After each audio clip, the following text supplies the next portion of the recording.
রাগ দেখিয়ে কোনো বোন যদি স্বামীর আহ্বানে সাড়া না দিয়ে মুখ ফিরিয়ে চলে যায়, ফজর পর্যন্ত আল্লাহর ফেরেশতারা ওই মহিলার উপর লানত দিতে থাকে, আওয়াজ করে পড়তে হবে না আউযুবিল্লাহ।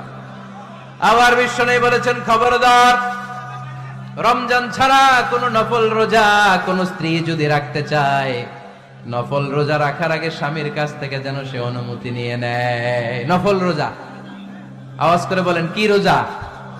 ফরজ রোজা না।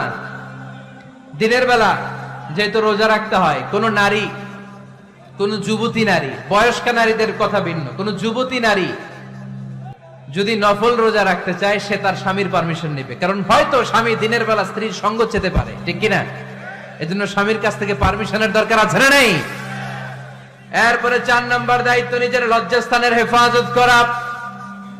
فالصالحات قانتات حافظات للغيب بما حفظ الله